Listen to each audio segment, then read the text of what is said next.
Hi guys, good morning and welcome back to UPSC NI. तो अभी बजे सुबह के 5 एंड मैं उठ के वॉक करने आई हूँ। कल रात में बहुत जल्दी सो गई थी, इसलिए मैं आज जल्दी उठ पाई हूँ। क्योंकि बेसिकली क्या होता है, मैं रात में लाइब्रेरी जा रही थी, बट आजकल मैं अवॉइड कर रही हूँ रात में जाना एंड सुबह उठ जा रही हूँ। तो आधा घंटा के वॉक करने के बाद मैं रूम पे चली गई थी एंड रूम पे जाने के बाद मैंने रिविजन करा था जो मैंने कल पढ़ा था, और कल की क्लास का रिविजन करा था। एंड आज की क्लास जो होने वाला है, जिस टॉपिक पे पढ़ाई होने वाला है, उस टॉपिक को पहले से पढ़ लेंगे ताकि हमें क्लास में थोड़ा अच्छे से समझ आए, ठीक है।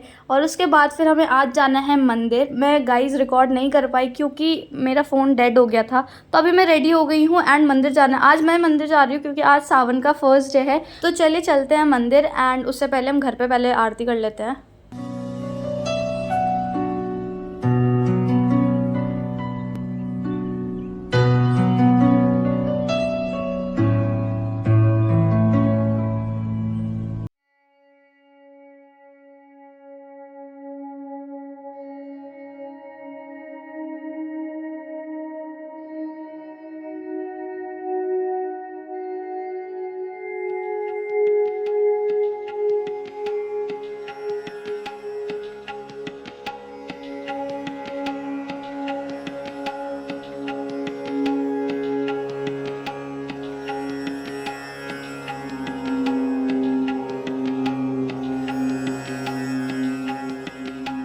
बढ़िया से दर्शन करने के बाद हमने लिया गन्ने का जूस, क्योंकि ना मैंने सुबह से कुछ नहीं खाया था, क्योंकि ऑब्वियसली मंदिर जाना था तो हम कुछ खा नहीं सकते थे।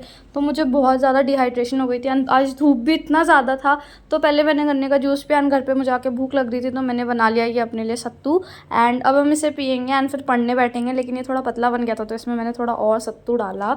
तो अब हम इसे डाल लेते हैं ग्लास में एंड इसको पीते पीते हम अपना फर्स्ट स्लॉट स्टार्ट करेंगे। और आज मैं क्लास भी नहीं गई हूँ क्योंकि मुझे मंदिर जाना था, तो मैं ऑनलाइन क्लास ले लूँगी। ऑनलाइन क्लास अवेलेबल हो जाता है, इसलिए ये बहुत अच्छा लगा। लेकिन एक चीज़ ये है कि अभी लाइव क्लास मेरी छूट गई थी, तो अब वो शाम को 4 बजे ही आएगी। तो अभी मैं सबसे पहले स्लॉट में स्टार्ट कर रही हूँ न्यूज़पेपर।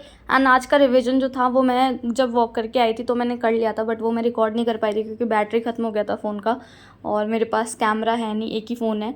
तो अभी इस टाइम पे मैं एडिटोरियल वगैरह कर रही हूँ, न्यूज़पेपर कर रही हूँ। एंड इसके बाद फिर मैं दृष्टि आईएएस या कोई भी वेबसाइट होगा उससे करंट अफेयर कवर कर लूँगी। गाइज, आज मैं रिव्यू करने वाली हूँ एक बुक जो दिशा पब्लिकेशन की है, 10 year wise UPSC mains general study previous year solve papers 1 to 4। Basically ये 4 बुक का सेट है जिसके अंदर पास्ट 10 ईयर्स सॉल्व पेपर्स हैं of all the 6 compulsory papers, that is qualifying paper, paper 1 ऐसे का, paper 2 to 5 general study, paper 1 to 4 जो कि है।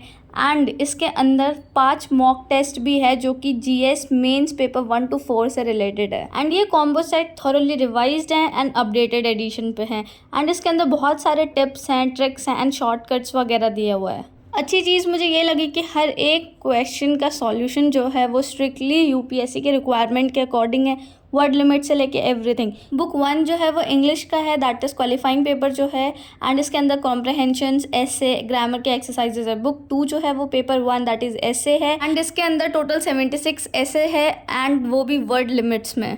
बुक 3 जो कि पेपर 2 से 5 है, इसके अंदर 600 से भी ज़्यादा क्वेश्चंस है जीएस पेपर 1 to 3 का, एंड 120 प्लस क्वेश्चंस है जीएस पेपर 4 के, 10 टोटल ऑफ 720 क्वेश्चंस इन एक बुक यार।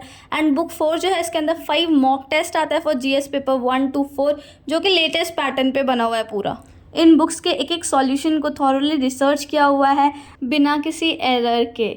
एंड ये book UPSC pre, mains and all state PCS के लिए यूजफुल है। ये बुक हिंदी और इंग्लिश दोनों में अवेलेबल है। तो ये बुक बिगनर्स को बहुत ज़्यादा हेल्प कर सकती है कि वो एग्जाम के पैटर्न को समझ पाए कि किस तरह के क्वेश्चन आते हैं, किस तरह का हमें इंट्रोडक्शन लिखना होता है आंसर्स में, बॉडी कैसा चाहिए होता है, ऐसे हम कैसे लिखेंगे, उसकी कंक्लूजन कैसा होगा। तो ये बुक बेसिकली बिगनर्स के लिए बहुत ज़्यादा अच्छा है। तो लिंक मैंने डिस्क्रिप्शन में डाल दिया है, तो आप वहाँ जाके खरीद सकते हैं और अपने प्रिपरेशन को और भी ज़्यादा स्मूथ बना सकते हैं। देखो, करना तो है ही, अब रो के करें या हंस के करें ये डिपेंड करता है। अगर हम रो के करेंगे तो हमारे लिए ये जर्नी और मुश्किल हो जाएगी। तो चलो मुस्कुराते हैं एंड इस जर्नी को खुशी खुशी इंजॉय करते करते क्रॉस करते हैं। क्योंकि यार जब अब मैदान में उतर ही गए हैं तो पीछे क्यों मुड़ना, पीछे मुड़ने का सवाल ही पैदा नहीं होता। लगते हैं, करते हैं, एनी हाउ करते हैं। हारना मंजूर है पर खेल तो बड़ा ही खेलेंगे। तो अब न्यूज़पेपर सेशन कंप्लीट हो चुका है, तो मैं यहाँ पे परेशान हो गई थी, बोर हो गई थी बहुत ज़्यादा न्यूज़पेपर पढ़ के, और थोड़ी भूख लग रही थी। तो अब हम बनाएंगे पराठे अपने लिए, और मुझे सब्जी वगैरह बनाने का मन नहीं था, तो मैंने आलू बॉईल किया हुआ था, तो उसको चोखा बना लिया। तो अब हम खा लेते हैं फटाफट, एंड उसके बाद फिर हम पढ़ने बैठेंगे। और इसके साथ अब भी मैं पढ़ते मतलब इसे बनाते बनाते न्यूज़ एडिटोरियल भी कर ले रही थी साथ ही साथ में, तो वहाँ पे है, बट मैं वो रिकॉर्ड नहीं कर पाई अगेन।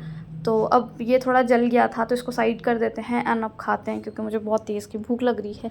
एंड आज मेरे यूट्यूब चैनल में 6000 सब्सक्राइबर कंप्लीट हो चुका है, एंड मुझे इतना अच्छा लग रहा था ना, लिटरली मुझे ऐसा लग रहा था कि मुझे वो टाइम याद आ रहा था कि जब मेरे इतने कम सब्सक्राइबर थे, 50s के अराउंड में, एंड मैंने ये स्टार्ट करा था अपना चैनल। इतने सेल्फ डाउट्स थे मुझे, एंड मुझे ऐसा लगता था कि पता नहीं मैं कंटिन्यू कर पाऊँगी या नहीं कर पाऊँगी, बट लिटरली यार जब मैंने स्टार्ट करा था उस टाइम से आज का टाइम है, आप लोगों के कमेंट्स ने मुझे हमेशा मोटिवेट करा है। एंड मैंने ये चैनल भी अन्नू के कहने पे स्टार्ट करा था, एंड कनिष्का दी के कहने पे स्टार्ट करा था, और मेरी फैमिली जो हमेशा मुझे सपोर्ट करती थी उन लोगों के कहने पे स्टार्ट करा था। मुझे लिटरली यूट्यूब का कुछ भी आइडिया नहीं था कि व्लॉग्स कैसे बनाते हैं, कैसे एडिटिंग करते हैं, और कितने कम टाइम में हो जाता है। मुझे सब कुछ गाइड अन्नू ने करा है, तो मैं उस चीज़ के लिए बहुत ब्लेस्ड हूँ, एंड ये चीज़ मैं अपनी पूरी लाइफ में कभी नहीं भूल सकती हूँ। And a big thank you to you all, क्योंकि आप लोगों ने हमेशा से मुझे इतना सपोर्ट करा, इतना प्यार करा, इतने पॉजिटिव कमेंट करा।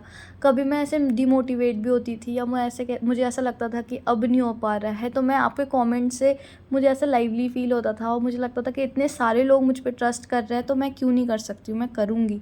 और लिटरली वो सारी चीज़ें ना मुझे बहुत हेल्प कर रही है इस जर्नी में। So again thank you so much guys. And इस टाइम पे मैं कर रही हूँ जजमेंट, जो ओनली आई की एक बुकलेट आती है वो, उससे ये मैं मेंस के आंसर्स को एनरिच करने के लिए कर रही हूँ, ताकि पॉलिटी के जितने भी आंसर्स हो उसमें मैं अलग अलग केसेस डाल सकूँ, जजमेंट वगैरह डाल सकूँ। तो आप लोगों को भी अगर जजमेंट वगैरह याद नहीं होते हैं, तो आप लोग ये बुकलेट ख़रीद सकते हैं, एंड वहाँ से फिर रिवाइज़ कर सकते हैं बार बार।